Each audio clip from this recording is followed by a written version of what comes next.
ટ્રાફિકનો રાફડો અને છતાં ખિસ્સા ખાલી કરતો ટોલ ટેક્સ।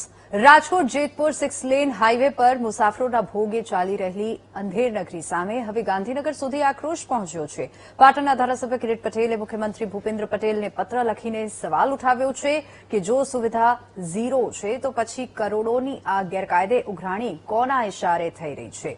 પ્રજાની હાલાકી વચ્ચે ટોલ કંપનીઓની દાદાગીરીનું જુઓ આ ગ્રાઉન્ડ રિયાલિટી ચેક।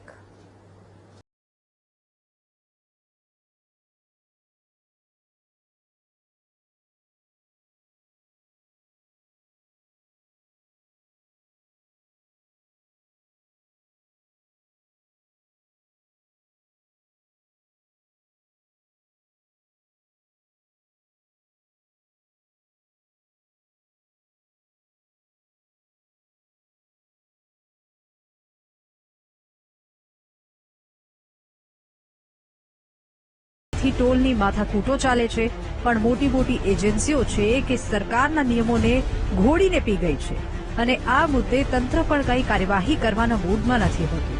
આવો જ એક રોડ છે જેતપુર રાજકોટનો।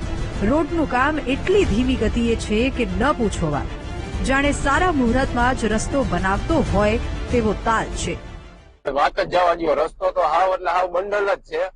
ટોલ નાકા ઉઘરાવામાં ક્યાંય પીછેહટ નથી કરતા અને રસ્તો તમે જોવો ને એટલે ખાડા હે ફૂટ ને। ગાડી હાંકવામાં એટલી તકલીફ પડે તમે વાત જ પૂછો માં। ટ્રાફિક કઈક જામ થઈ જાય ને તો અડધો કલાક લગી એમને ફસાઈ જવું પડે। ગોંડલ થી જેતપુર લગી તો બહુ એટલે બહુ ખાડા હે। જેતપુર રાજકોટનો 6 લેન હાઈવે જ્યારે શરૂ થયો ત્યારે લોકોને હતું કે ટ્રાફિકમાંથી કાયમી મુક્તિ મળી જશે, પણ આ પડોજણનો 2.5 વર્ષે પણ અંત નથી આવ્યો। 24 કલાક મોટા વાહનોથી ધમધમતા હાઈવે પર ઠેકાણા વિનાની કામગીરીથી લોકો સુવિધાને બદલે પીડાઈ રહ્યા છે। જેતપુર રાજકોટ હાઈવે જ્યારે 4 લેન હતો ત્યારે લોકો 1.5 કલાકમાં પહોંચી જતા, પણ વિકાસના વેગ ગણાતા હાઈવેના લીધે અત્યારે 3 કલાક લાગે છે। આના કારણે પાટણના એમએલએ જયારે અહીંથી નીકળ્યા ત્યારે સરકારને રજૂઆત કરેલ છે કે ભાઈ આ 6 લેન હાઈવે ગોકળ ગતિએ ચાલે તો આનું કામ જલ્દીથી પૂર્ણ કરવામાં આવે, ટોલ નાકું ના ઉઘરાવવામાં આવે જ્યાં સુધી પૂર્ણ ન થાય। અને આ ગેરરીતિ જ કહેવાય કે ભાઈ 6 લેન હાઈવે નું કામ ચાલુ હોય તો ટોલ શા માટે ઉઘરાવવામાં આવે છે? કામ હજી ચાલુ છે ને તમે પૈસા ઉઘરાવવાનું પેલા ચાલુ કરી દીધું, આ તો લૂંટ કહેવાય। હવે આજે આ વાત એટલા માટે કરવી છે કારણ કે પાટણના ધારાસભ્ય કિરીટ પટેલ આ રસ્તેથી નીકળ્યા તો તોબા પોકારી ગયા। વિપક્ષના એમએલએ એવી પીડામાં ભરાયા કે તેમણે મુખ્યમંત્રીને પત્ર લખ્યો।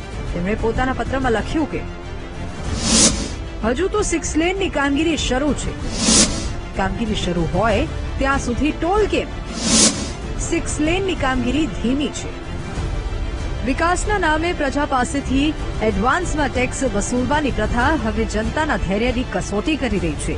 6 લેન હાઈવેનું કામ કાચવા ગતિએ ચાલી રહ્યું છે, પુલ હજુ કાગળ પર છે અને ડાયવર્ઝનના કારણે રોજ અકસ્માત અને ટ્રાફિક જામની સમસ્યા સર્જાય છે। ત્યારે પૂરી સુવિધા આપ્યા વગર અધૂરા હાઈવે પર ટોલ વસૂલવો એ કાયદેસરની લૂંટ છે। હવે જ્યારે ધારાસભ્ય કિરીટ પટેલે મુખ્યમંત્રીને પત્ર લખીને ગેરકાયદે ટોલ ઉઘરાણી તાત્કાલિક બંધ કરવાની માંગ કરી છે, ત્યારે જોવાનું એ રહેશે કે સરકાર પ્રજાના પક્ષે ઉભી રહીને કથિત લૂંટ પર બ્રેક લગાવે છે કે પછી ટોલ કંપનીઓને આવી જ ખુલ્લી છૂટ મળતી રહેશે। ધ્રુવ મારું